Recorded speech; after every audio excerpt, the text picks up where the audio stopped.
sabia que, segundo a Associação Brasileira de Transplante de Órgãos, a BTO, 67% dos brasileiros têm interesse de doar seus órgãos, mas apenas a metade já avisou a sua família?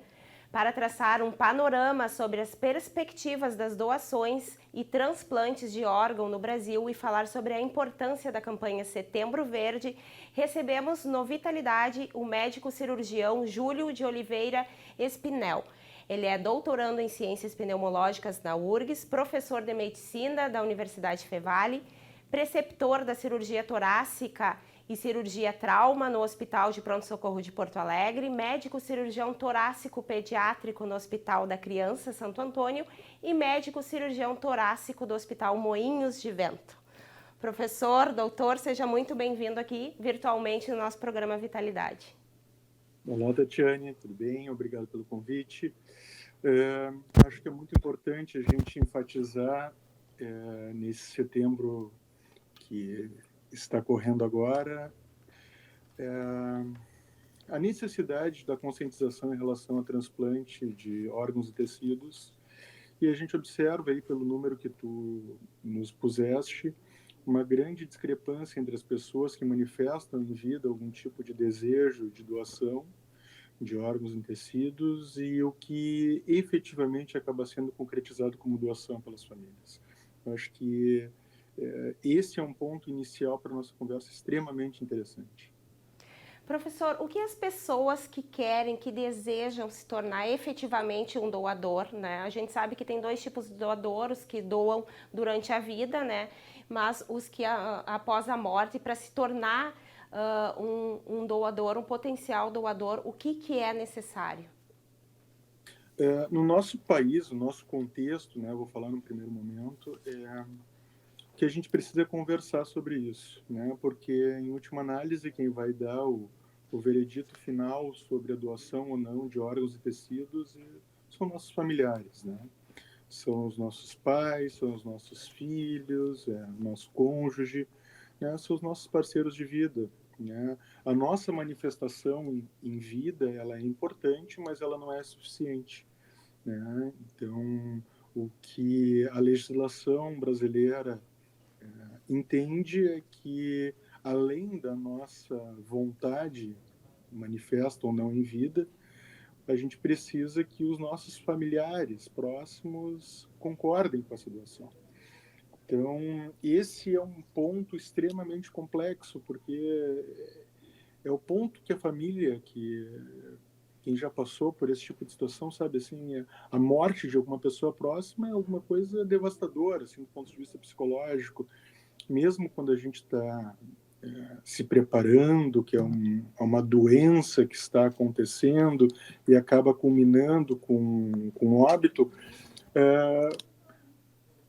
a gente, naquele momento, é muito difícil pensar racionalmente, né? Então, essas conversas sobre doação de órgãos e tecidos tem que ser uma coisa que tem que ser naturalizada na sociedade. A gente não tem que ter o pudor de falar sobre isso. Em algum momento a gente tem que puxar essa conversa para que as pessoas que estão próximas da gente, nos amam, né, saibam que podem realizar o nosso último desejo e ajudar um grande número de famílias, né, modificar a história de pessoas que estão sofrendo, sendo a manifestação da tua última vontade, assim, de uma maneira altruísta, tu ajudar outras pessoas. E quando a gente consegue conversar com os nossos familiares sobre isso, a família fica mais, digamos assim, uma palavra da moda, né? Fica mais empoderada, fica mais à vontade para tomar essa decisão, para manifestar essa vontade, né, de quem se foi, né? Às vezes a família é uma família que tem um pensamento, digamos assim, mais doador, né? Mas eu não sei se o pai queria, não sei se meu filho realmente queria que isso fosse feito. Então, o primeiro passo assim é criar um momento, ou criar um ambiente que motive essa discussão. Então, nesse contexto, assim, o nosso Setembro Verde, né, eu acho que ele vem muito a calhar, né, para que em algum momento a gente fale sobre isso. E é muito chato, né, a gente falar sobre morte, né, é um assunto assim que na nossa na nossa sociedade como um todo, a gente evita esse tema, né? A gente não gosta de falar sobre morte, a gente gosta de falar sobre vida, né? Sobre vitórias, a gente não gosta de falar sobre morte. Mas essa manifestação, né, da vontade de doação, ela pode significar vitória para outras pessoas, vida para outras pessoas, né? Então, de uma maneira, digamos assim, mais quase poética, né, pode continuar vivo, né, em outros. Legalmente, então, não há um documento que comprove que você de fato é um doador de órgãos. Isso só vai acontecer após, né, se ter confirmada a morte da pessoa. Quem acaba decidindo é o familiar. Já teve tentativas de manifestar o desejo de ser doador com uma impressão num documento de identidade, qualquer que fosse, registrando no primeiro momento é doador de órgãos e tecidos ou é doador, né? Depois se houve, como se analisou que havia poucas pessoas que manifestavam esse desejo, né, e não era congruente o número de pessoas que realmente tinham o desejo de doar com o número de pessoas que iam registrar, né, nos seus documentos que eram doadores, se resolveu fazer um pensamento contrário do ponto de vista de autorização. Todos somos doadores, a menos que a gente manifeste a nossa vontade contra a doação, né? E aí, durante um curto período de tempo aqui no Brasil, valeu uma manifestação nos documentos, da mesma maneira de deixar impresso um documento de identidade, não é doador, né? Mas isso também não durou muito e, enfim, na nossa sociedade, né, latino-americana, nós somos muito paternalistas, né? Nós somos muito de colocar embaixo do braço e cuidar das pessoas e tendo um pouco mais, digamos assim, de cuidado com a autonomia das pessoas, né?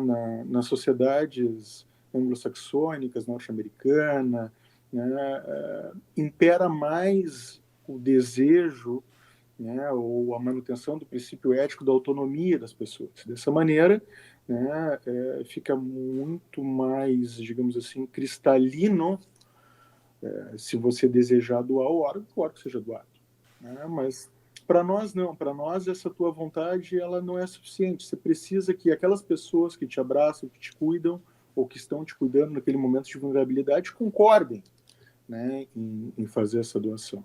Então é como se fosse uma proteção em múltiplas etapas para que não haja doação de órgãos em quem definitivamente não quer que haja doação, né? É mais ou menos nesse sentido, assim, né? De que te seja reservado o direito de mudar de ideia, né? Conversando com teus familiares até o último momento.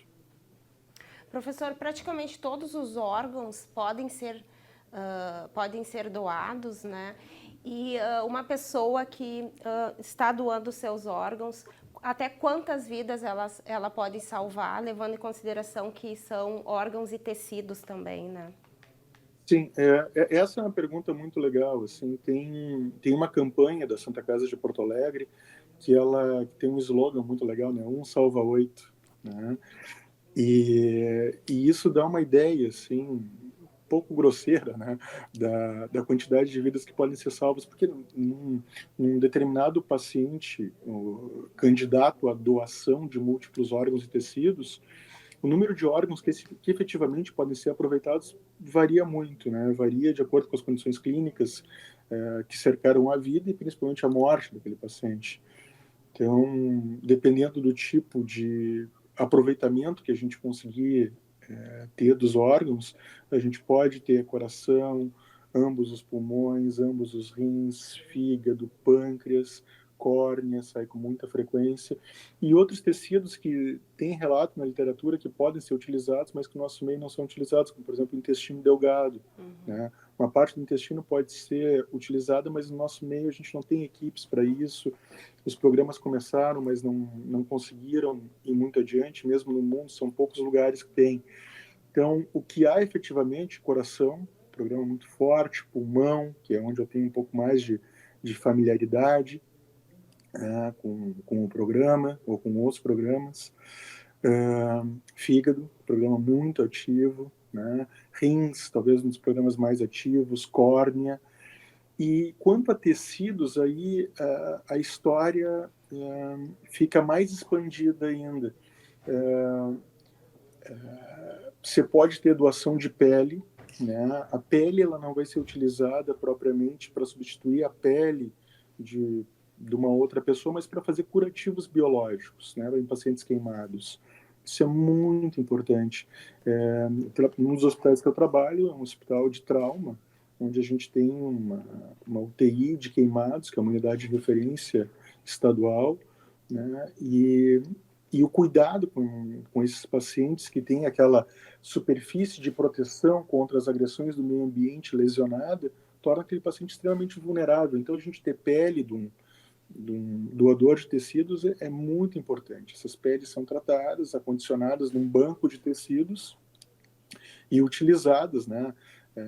Os hospitais que necessitam entram em contato com os bancos de tecidos, no caso, o banco de peles, e a instituição fornece, né, de acordo com alguns protocolos e parcerias pré-acordadas, fornecem a pele, por exemplo, para fazer curativos biológicos, né, válvulas cardíacas, né, que são pedaços do coração onde existem doenças que às vezes é complicado fazer a reparação dessas estruturas. Essas válvulas cardíacas, ou válvulas cardíacas, como são mais conhecidas, elas podem ser preservadas a partir de pacientes doadores e utilizadas também. Então, cartilagens, ossos, né? Esse ramo da medicina tem avançado muito, assim. Por exemplo, uma das coisas que tem se estudado é para reparação de cirurgias grandes que se faz no tórax, aproveitar ossos de doadores tratados e descelularizados, né? E a partir daí servirem como um arcabouço para a reconstrução, né, do tórax de pacientes que tiveram alguma extirpação de algum tumor, alguma coisa assim um pouco mais radical.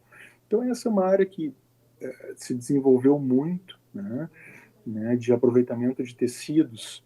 Então, juntando tecidos, juntando órgãos a serem doados, certamente, né, o 1 salva 8 talvez seja uma estimativa bastante conservadora do que se pode fazer em termos de preservação de vidas. Talvez 1 salve 10, 1 salve um monte de gente. E efetivamente, para que o transplante ele possa ser realizado, qual é o diagnóstico, no caso que a pessoa tem que ter? É morte encefálica? Eu gostaria que o senhor explicasse um pouquinho mais acerca desse universo, que também tem vários tabus, né? Porque a pessoa, às vezes, o coração fica batendo, o familiar se prende nisso, como se a pessoa fosse voltar à vida. Então, gostaria que o senhor explicasse um pouquinho relacionado a essa temática. Isso talvez seja um dos maiores desafios. Muito obrigado por essa pergunta. Assim. A gente entender quando acaba a vida. Né? Essa é a questão crucial para que não haja confusões, interpretações ou equívocos na hora de entender o que é o fim da vida para nós, né? Em termos de transplante. Via de regra, o final da vida ele é definido como a suspensão de forma definitiva, irreversível, irremediável de todas as funções, não só do cérebro, mas do cérebro, do cerebelo, do tronco cerebral. Então, quando a gente fala em morte cerebral, a gente está, do ponto de vista anatômico, a gente não está sendo purista, né? A gente não está descrevendo todos os fenômenos. O cérebro é uma das partes que compõe o sistema nervoso central. Então, se a gente considerasse como morte cerebral apenas, nem toda morte cerebral é uma morte de todo o sistema nervoso cerebral, né, encefálico. Então, é um detalhe, mas a gente deve para bem de compreensão maior, entender que não é só o cérebro que tem que deixar de funcionar. São todos os três, digamos assim, órgãos que compõem o sistema nervoso central, além do cérebro, o cerebelo e o tronco cerebral. A partir do momento em que não há mais condição de retomar a função dessas estruturas, a gente determina a morte encefálica. E para determinar a morte encefálica, a gente toma uma série de cuidados. Então, de acordo com a faixa etária da pessoa que vai doar, a gente tem um intervalo entre os exames que a gente faz para determinar se realmente não existe nenhuma chance de retomada da função do sistema nervoso central. Para além disso, em crianças pequenas, né, esse tempo, que nos adultos é de 6 horas, em crianças pequenas pode chegar a 48 horas de intervalo entre uma avaliação e outra, porque toda a dinâmica do cérebro, do tronco cerebral das crianças pequenas é diferente. Então, para que não haja nenhum tipo de confusão, para que se tenha a máxima assertividade em relação ao diagnóstico da inviabilidade do sistema nervoso central, a gente estende esses tempos entre os exames que devem ser realizados. Um primeiro exame é realizado por um médico, né, que tem que ter um treinamento adequado em fazer esse tipo de diagnóstico, não é qualquer médico que pode fazer isso. Né?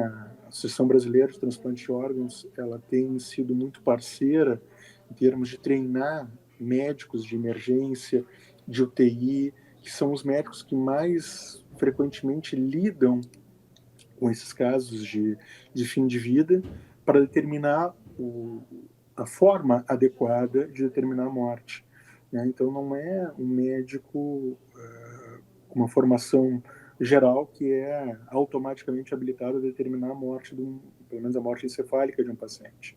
Então, esse intervalo entre dois exames feitos clinicamente e depois repetido, depois de um tempo, 6 horas, 12 horas, 24 horas, 48 horas, de acordo com a faixa etária, ele é realizado por outro médico, não pode ser o mesmo, e um dos dois médicos, ou o primeiro ou o segundo, deve ser ou um neurologista clínico ou um neurocirurgião. Dessa maneira, a gente aumenta a segurança de todo o processo de doação. Como a doação ela é um fenômeno em saúde que envolve muita sociedade, é fundamental que a sociedade esteja absolutamente tranquila em relação ao diagnóstico da morte encefálica.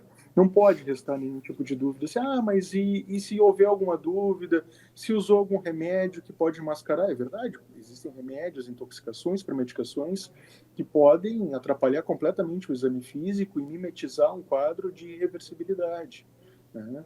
Então, se há essa suspeita, é feito um painel toxicológico, é analisado para ver se uma dessas drogas que pode atrapalhar o exame físico está circulando no corpo daquele paciente candidato a doador, ou em análise para ver se tem morte encefálica ou não.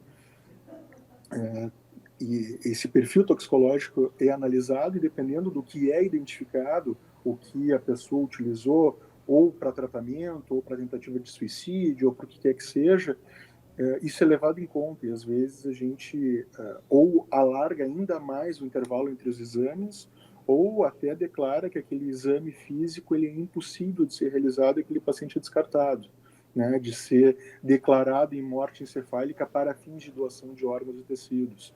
Então, essa é a etapa em que há mais mitos, em que há mais, digamos, fake news, né? Eu ouvi falar que fulano era candidato ou estava em morte encefálica e depois de 30 anos acordou. Não, ele não estava em morte encefálica.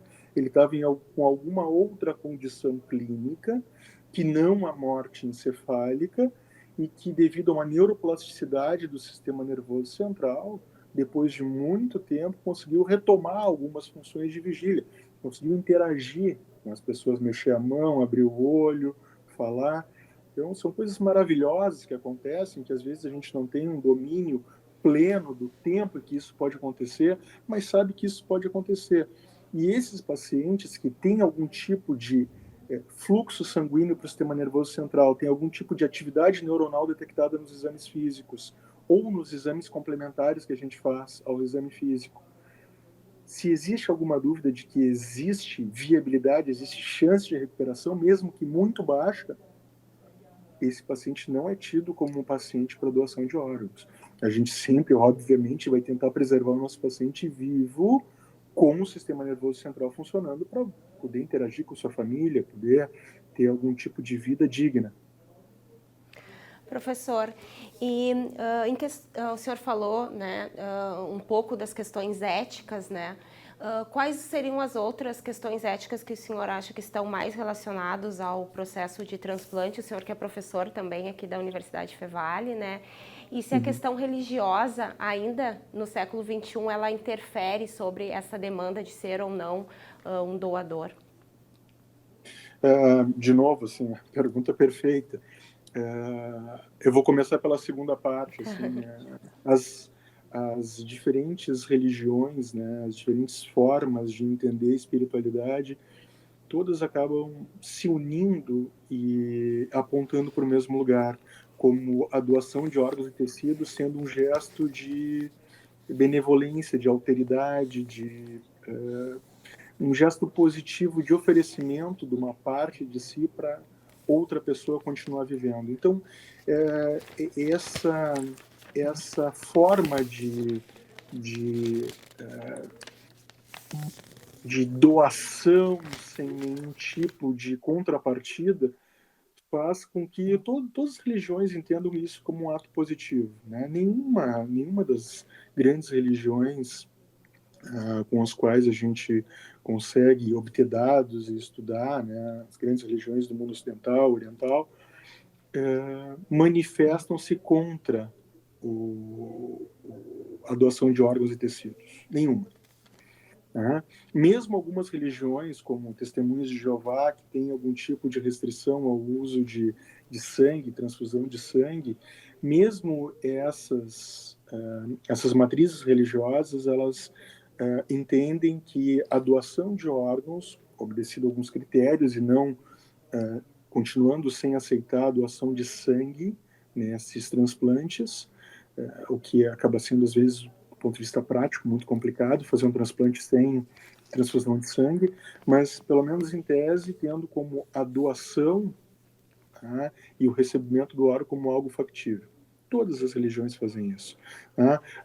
Talvez eu tenha lembrança, tem uma restrição entre judeus ortodoxos, né, que tem algum tipo de restrição à doação de órgãos, mas aceitam recebê-los. Né?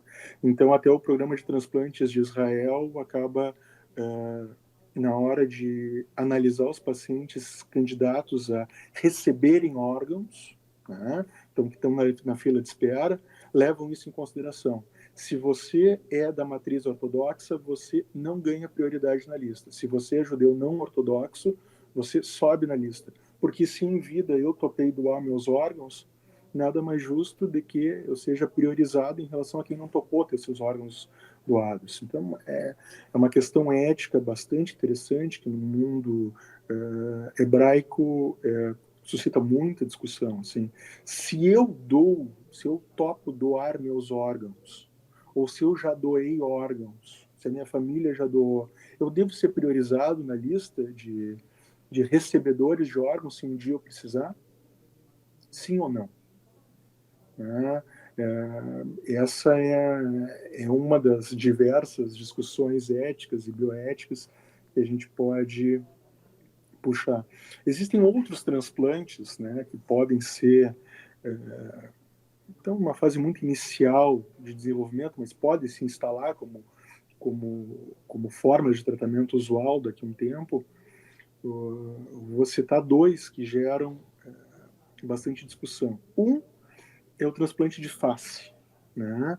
Então, pessoas que foram vítimas de traumas que desfiguraram a face, que apesar de múltiplas intervenções de cirurgia plástica, não puderam ter o seu rosto reconstruído a ponto de conseguir ter uma interação com outras pessoas que não causasse nenhum tipo de prejuízo, né, essa relação pela deformidade facial, são candidatos a transplante de face. Né?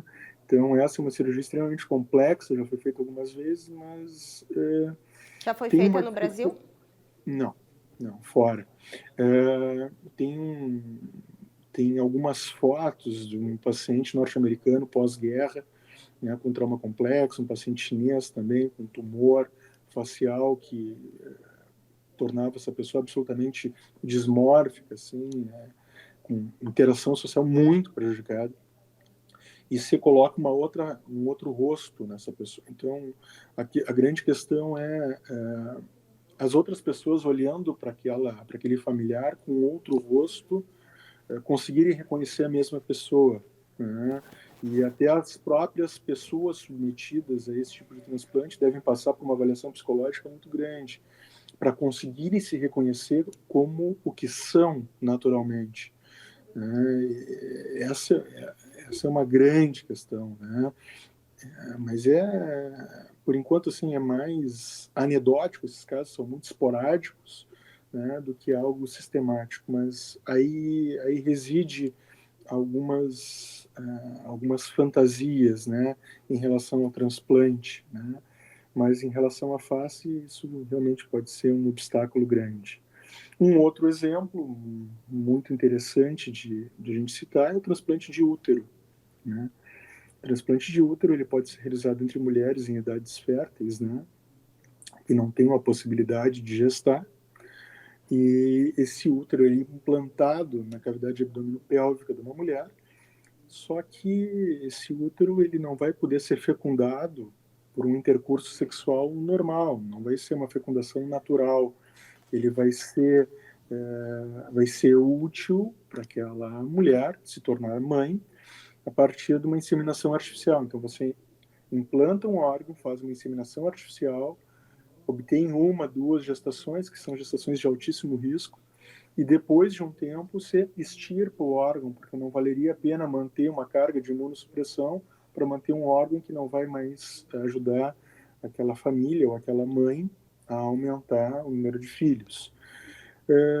Vale a pena topar uma aventura como essa quando a gente tem outras formas de lidar com essa alternativa para mulheres sem útero, né? Por exemplo, barrigas de aluguel e outras alternativas menos, digamos assim, menos arriscadas para a vida, né? Que não envolvam um transplante. Essa é uma outra questão, assim, talvez a gente vá chegar num momento em que a gente consiga fazer, do ponto de vista técnico, substituição de alguns órgãos, só que se vá perguntar, do ponto de vista ético, se aquilo é aceitável do ponto de vista moral, legal, ético, se vale a pena fazer isso, né? Tecnicamente, talvez a gente tenha domínio de algumas situações que talvez o impeditivo não seja técnico, mas moral, né, para se realizar. Então, dentro dessas áreas de ponta da tecnologia, da biotecnologia, frequentemente a gente tem discussões éticas importantes que permeiam isso. Embora eu consiga fazer, eu deveria fazer? Saindo um pouquinho da questão ética e voltando para a questão técnica agora, tudo certo, os familiares autorizaram, o paciente é um potencial doador. Como funciona, então, as filas de transplante aqui no Brasil, né? Deve ter órgãos que têm uma fila maior do que outros, né? Alguns órgãos são mais difíceis de serem conseguidos ou porque tem um tempo, não sei se eu posso usar a palavra validade ou um tempo em que o processo deve ser feito num tempo X, né? Eu trouxe aqui que, por exemplo, para doação de medula óssea nós temos o REDOME, né? Que é o Registro Nacional de Doadores Voluntários de Medula Óssea. Ocorre alguma coisa ao contrário? Por exemplo, tem centros ou que a pessoa que precise de um fígado, por exemplo, esteja inscrita e siga uma ordem, professor? Sim, existe assim, para cada órgão existe uma história muito própria, né? E deve levar em conta assim o tempo que aquela pessoa pode esperar numa fila de espera, né? Então essa é a lógica, assim, né? Tem que ter uma doença que seja uma doença para tu ser um candidato a receber um órgão. Só que no momento que tu entra nessa lista de espera, tem um cronômetro disparado em relação à tua vida. Não tem um tempo indefinido. Vamos dar um exemplo. Os pulmões são um órgão extremamente complexo de ser aproveitado nas captações de órgãos, né? Rim é muito mais simples, né? O cuidado com o paciente morte encefálica para ter os órgãos aproveitados, né, efetivamente, depois da autorização da família, topar em doá-los, é um evento crítico, né?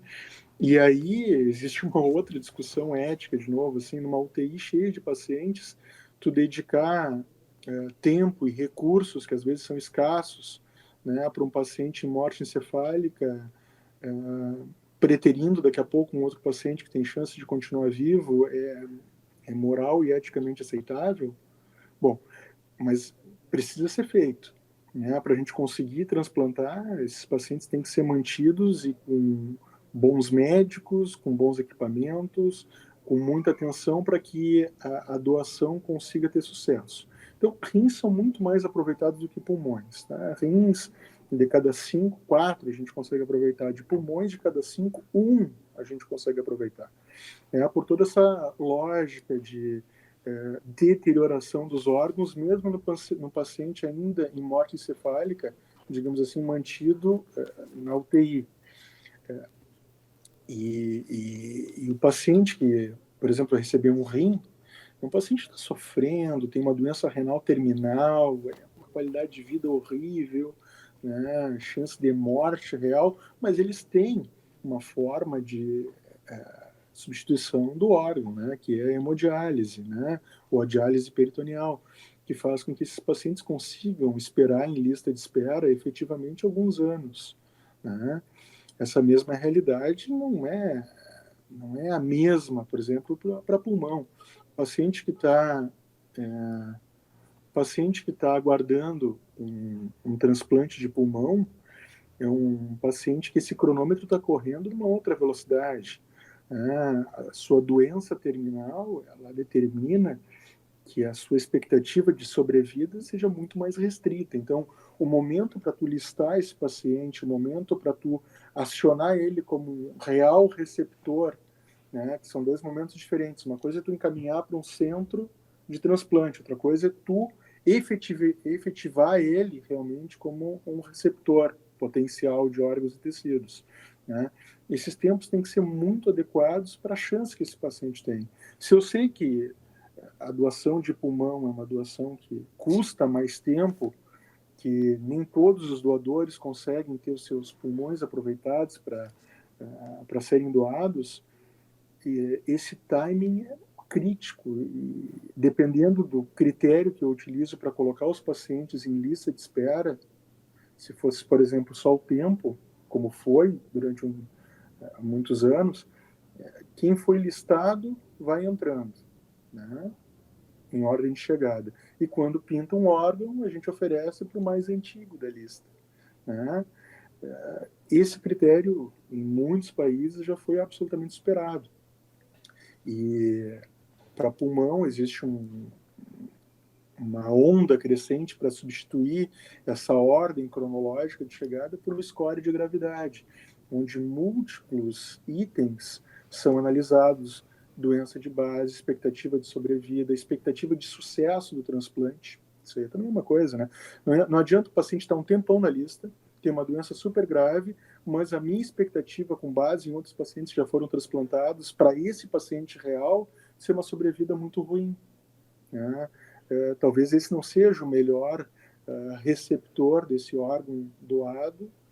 Talvez eu tenha que buscar um receptor que tenha uma chance maior de sobreviver, para justificar todo esse investimento de tempo das famílias, dos médicos, das instituições, né, e do próprio paciente em lista, né? Então, isso também é crítico, a gente entender qual é o melhor receptor possível, né? Quem vai ter a melhor chance. Então, para fígado, a gente tem um score, e esse score está muito mais consolidado, que é o MELD, que faz com que a gente entenda os receptores como ordem de gravidade e não necessariamente como ordem de inscrição numa lista. Então, quando você precisa de um órgão, você vai até um centro, você é referenciado ou pelo SUS ou pelo convênio para um centro transplantador. Esse centro transplantador vai ter uma lista única, não vai ter duas listas. Eu, quando vou atender meus pacientes, né, por exemplo, no Hospital da Criança Santo Antônio, eu tenho duas listas. Eu tenho os pacientes que chegam pelo ambulatório de convênio e ambulatório do SUS. A lista, se alguém quiser consulta, é diferente numa lista e na outra, a gente sabe. Agora, para transplante, essa lista é unificada, não são duas listas. Não tem uma lista para paciente de convênio, uma lista para paciente SUS e uma lista para pacientes particulares. Não existe isso. Esse é um dos mitos, né, professor, que circula sobre a doação, de que quem teria mais condição financeira compraria um lugar na fila do transplante. Imagina, assim, se algum de nós assim, tivesse dinheiro que não acabasse mais, fosse multimilionário, aí tivesse uma doença muito grave, e tu pudesse te salvar com um transplante, tu não ia querer investir todo o teu dinheiro nisso para te salvar? Ou se essa doença fosse no pai ou num filho teu, tu não ia querer investir absolutamente tudo que tu tivesse? Óbvio que sim. Então, o sistema ele tem que ser projetado para suportar essa pressão. Então, como é que a gente faz para suportar essa pressão? A gente cria uma lista única, cria critérios específicos, auditáveis, uma lista aberta que as pessoas podem consultar. Existe um sistema nacional, né, de avaliação dessas listas.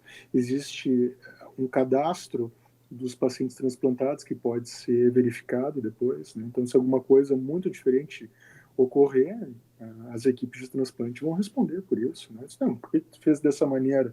Tu claramente tinha um outro paciente que não é esse, por que tu priorizaste um em relação ao outro? E tem múltiplos pontos de checagem dessa forma de fazer os transplantes para as pessoas que, por ordem de gravidade, merecem, não por ordem financeira. E essa preocupação é uma preocupação, de novo, não só local, uma preocupação mundial. Porque se eu tivesse dinheiro suficiente para salvar um familiar meu, não estaria restrito ao Brasil. Eu procuraria qualquer lugar no mundo para fazer esse transplante, né? E aí entra algo que a Organização Mundial de Saúde se preocupa muito, que é em pactuar com os diferentes países, né, que não haja turismo de transplante, né? Então, embora vários locais do mundo tenham uma densidade tecnológica ou consigam contratar médicos aptos a realizar o transplante, que não se tope isso, né? Que não se tope comércio de órgãos, tá? Que eu não abuse do meu poder financeiro em detrimento de alguém para oferecer a compra de um órgão que daqui a pouco pode ser doado em vida. Não significa necessariamente eu matar alguém para extrair o órgão. Mas existem órgãos que podem ser doados em vida, né? Dependendo das situações de fígado, metade do fígado pode ser doado, porque ele regenera, né? Um rim pode ser doado, um pulmão pode ser doado, né? Um coração não pode ser doado, né? Mas esses órgãos que podem ser doados em vida, né? Daqui a pouco, se você não tivesse uma barreira para isso, se ofereceria, né? Para comprar o teu rim eu te ofereço 10 milhões de dólares. Opa, 10 milhões de dólares? Não, peraí. Não quer os dois? Uhum. Então, essas piadas que se fazem, às vezes, no dia a dia, isso me custou um rim, né? Posso pagar com fígado isso, né? De tão caro que é? Não, isso aí é algo que o mundo inteiro, digamos assim, civilizado, tem travado uma luta grande para evitar que haja turismo relacionado ao transplante, que haja comércio de órgãos, né? E existem algumas determinações internacionais em que a maioria dos países que realizam medicina de alta tecnologia são signatários, que são declarações como a declaração do Vaticano, em que se preconiza que todos os governos de todo o mundo tenham muita atenção a essas questões e que criem legislações sobre isso, né, de modo a prevenir essa distorção, né, que o poder financeiro poderia determinar sobre uma fila de transplante de órgãos. No Brasil, assim, até onde se sabe, essas listas elas têm uma publicidade grande, auditável, né, no meio médico, não para todas as pessoas, obviamente, uma questão de sigilo médico, mas a gente consegue ir atrás e se algum centro está tendo algum tipo de conduta inadequada, eles são descadastrados, né, do programa nacional, deixam de receber recursos, os profissionais não são remunerados, a instituição deixa de ter licença, e se realizar algum transplante, uma entidade que não tem, um hospital, por exemplo, um hospital particular, que não tem licença, ele vai ser vítima de sanção, né?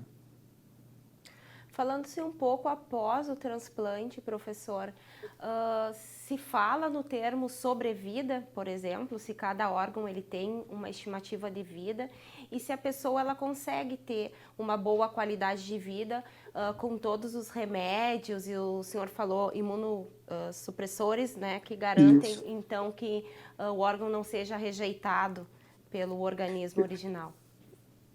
Isso é muito bom a gente comentar que o transplante ele não é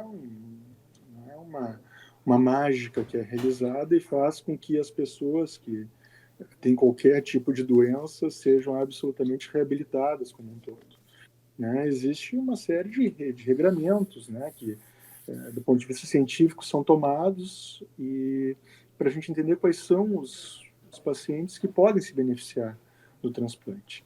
E como é que a gente sabe quais são os pacientes que vão se beneficiar? É aqueles em que a doença que o paciente tem teria uma qualidade de vida ou uma expectativa de vida muito ruim e que o transplante consegue ser uma alternativa melhor. Tá? Então, essa seria basicamente a equação a ser equilibrada, né? O que você tem em tempo de vida ou em qualidade de vida versus o que você ganha depois. E é uma equação porque o transplante ele é como se fosse uma doença nova que a gente vai começar a tratar no paciente. Né? O paciente não, infelizmente, ele não transplanta e fica livre, transplantou e depois do transplante está livre para ir correr a vida, né, normalmente sem ter nenhum cuidado adicional. Queríamos que fosse assim, uma coisa mais fácil, mas significa assim, consultas periódicas, uso de medicamentos que diminuem a nossa capacidade de defesa para uma série de doenças, que aumentam a chance até de desenvolvimento de tumores, né?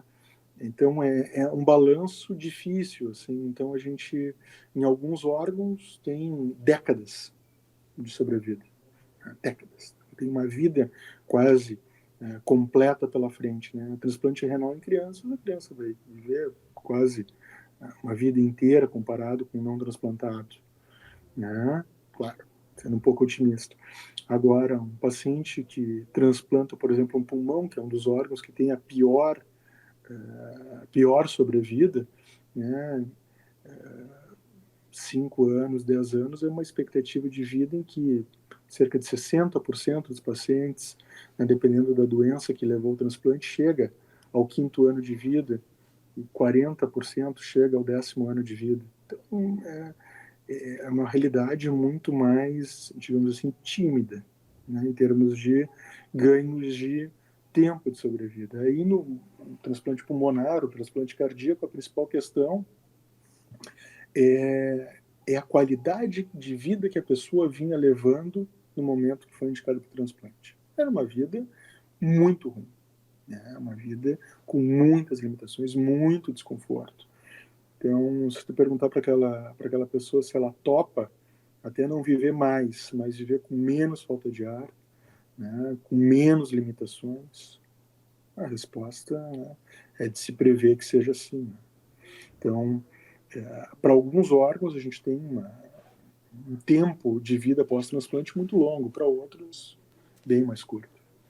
E como funciona a questão dos transplantes em crianças? É mais difícil conseguir um doador nessa faixa etária? É. É devido a múltiplas questões, assim. Não é qualquer doença que coloca paciente, em geral, como candidato à doação de órgãos, né? Em geral, essas doenças que levam ao paciente se tornar doador são doenças que afetam, por exemplo, o sistema nervoso central, primariamente, e poupam os outros órgãos. Por exemplo, uma pancada forte na cabeça, um traumatismo crânioencefálico, né, um sangramento dentro da cabeça que poupe outros órgãos, né, um derrame, né, cerebral do tipo hemorrágico, né, um AVC hemorrágico, né, um trauma crânioencefálico extenso, poupando os outros órgãos. Esses são os candidatos ideais, e essas são situações que são infrequentes em crianças, né? E ainda nas poucas crianças que conseguem, digamos assim, preencher os critérios para serem doadoras, existe uma barreira enorme em relação às famílias, né? Se perder um ente querido já é algo terrível, algo que desorganiza a nossa capacidade de pensar de forma lúcida. Muito mais complicado e antinatural é morrer uma criança, um filho, né? Então, tu decidir se aquele filho que, às vezes, de uma maneira muito rápida, estava são, ficou doente e vai deixar de ser uma realidade para aquela família se tornar um doador. As famílias estão muito mais tocadas, é muito mais complicado de a gente conseguir abrir a conversa numa entrevista para tentar sondar a família sobre a possibilidade de serem doadores. Então, o número de pacientes, né, que preencheriam os critérios são pequenos, né, a abordagem, né, de uma maneira digna, acolhedora e carinhosa à família é muito complicada no mundo da pediatria.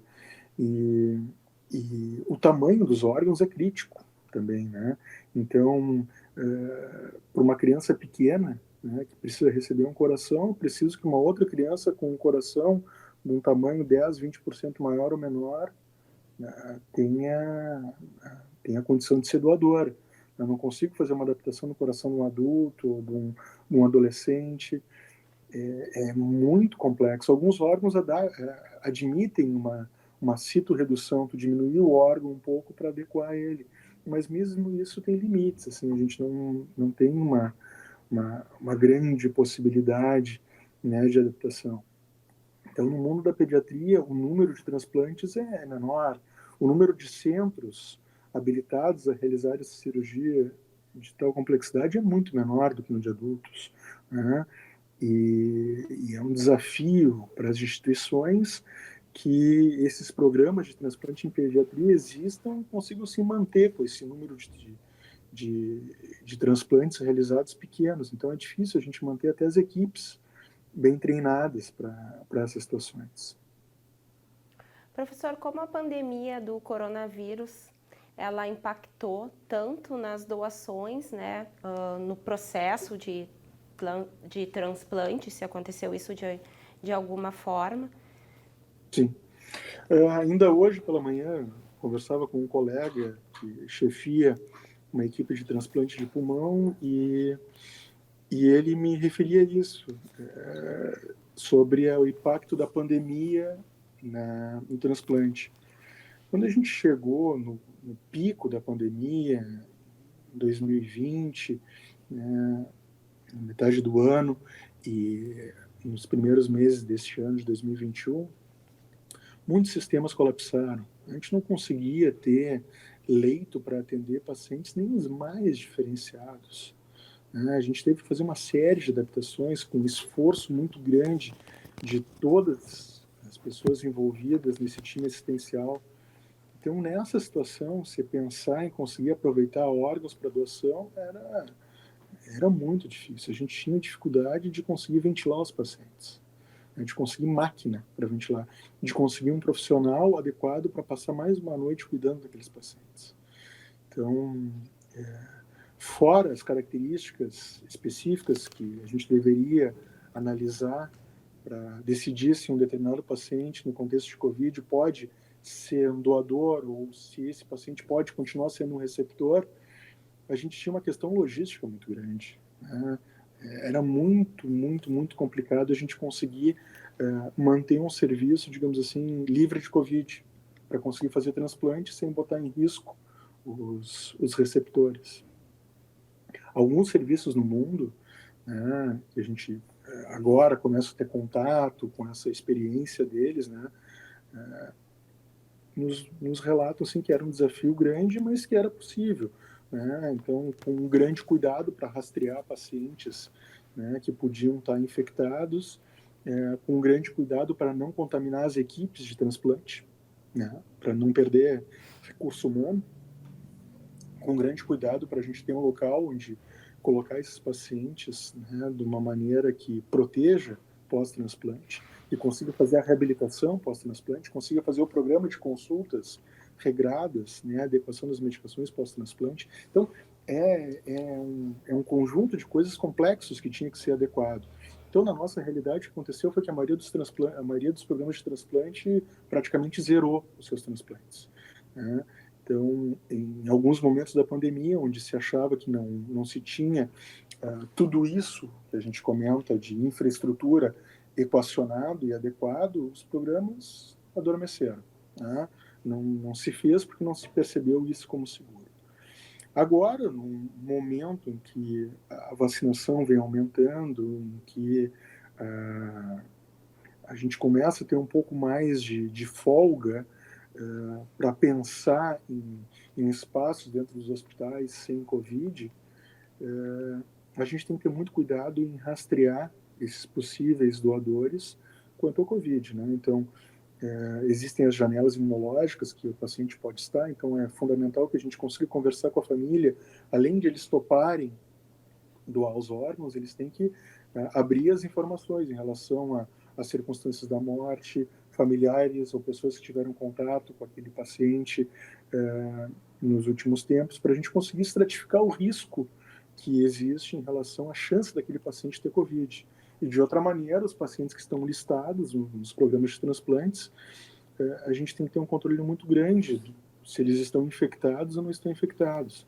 Se infectou, ele sai da lista. Né? Então, ele é retirado da lista até ter essa condição clínica resolvida. Quando a gente tem certeza que não há mais doença ativa, esse paciente volta para a lista e é analisado para ver qual é a sequela que ficou, se ele continua sendo um candidato a receber órgãos de uma maneira adequada, se ele vai continuar ligado ao mesmo centro, se vai trocar de centro, porque aquele centro que ele estava ligado aqui no Rio Grande do Sul, em São Paulo ou no Ceará, está temporariamente sem condições de realizar transplante, então a gente pode ter que fazer uma readequação, uma mobilidade em relação ao local que vai continuar mantendo esse paciente em lista ativa. Então, foi uma ginástica muito grande que foi feita e está sendo feita para manter os programas, mas o que a gente vê em relação aos números assim é lamentável, assim, é decepcionante, assim, a pau e corda, como se diz aqui, a gente consegue levantar o número de transplantes e conscientizar médicos, famílias, instituições da importância dos transplantes, e aí vem essas catástrofes e jogam o nosso número lá para baixo de novo.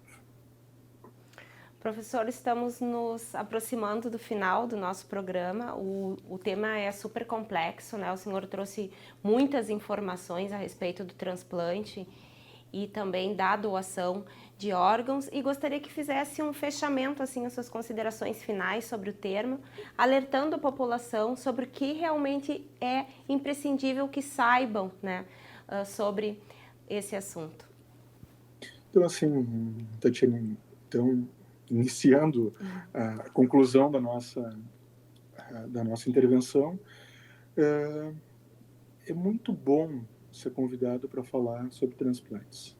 É muito bom ver que nosso poder público tá com um olho atento para essas questões. E seria muito bom se a gente conseguisse, através desse Setembro Verde, provocar uma discussão que fosse entre as famílias, né, para conversarem, né, quero doar, acho importante, ou não quero doar porque tenho medo do que exatamente, né? Vamos tentar entender quais são os medos que envolvem a doação. Alguns medos podem ser absolutamente fundamentados, mas a maioria são frutos de desinformação, né?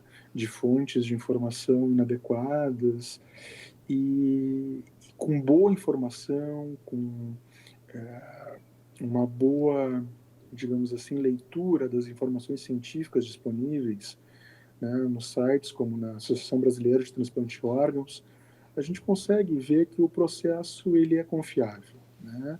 Então, essa é a grande questão, que se converse, que se procure informações não nos grupos de WhatsApp da família, né? Não nos grupos de informações na internet sem uma origem adequada.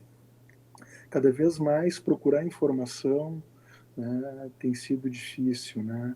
A função do jornalista, né, tem sido cada vez mais importante, né, em separar o que é notícia séria com fonte do que é alguma outra coisa que não é nem parecida com isso e que é divulgada como tal. Então, nessa era de hiperinformação, fake news, etc., é complicado a gente fazer uma campanha de conscientização, porque a gente tem que convencer as pessoas a lerem nos lugares certos, né? Então, conversem sobre doação de órgãos, procurem as informações em locais adequados e tenham certeza, né? O processo de transplante de órgãos e tecidos no Brasil e no mundo é muito confiável, é muito regulamentado, né? E essa talvez seja uma grande notícia, que apesar de todas as dificuldades do progresso, da modernidade, isso continua sendo muito baseado num desejo próprio de ajudar o próximo. Então, fica a nossa provocação para que vocês conversem sobre doação de órgãos e doem, né? Porque hoje em dia é muito mais provável que a gente precise de um órgão do que a gente se torne doador de um órgão. Muito obrigada, professor, pela sua participação aqui no nosso programa Vitalidade. Chegamos ao fim, então, de mais um programa. Conversamos hoje sobre Setembro Verde, doação e transplante de órgãos no Brasil. Nosso entrevistado foi o cirurgião Júlio de Oliveira Spinel. Doutorando em Ciências Pneumológicas na URGS, ele é professor de medicina aqui da Universidade Fevale e cirurgião torácico do Hospital de Pronto-Socorro de Porto Alegre, Hospital da Criança Santo Antônio e Hospital Moinhos de Vento. O programa será reprisado aqui pela TV Câmara, canal 16 da Claronet, e também pode ser acessado pelo YouTube da emissora. Acompanhe nosso trabalho pelas mídias sociais, Twitter e Instagram, e também no Facebook aqui da TV. Muito obrigada pela sua companhia e até o próximo programa.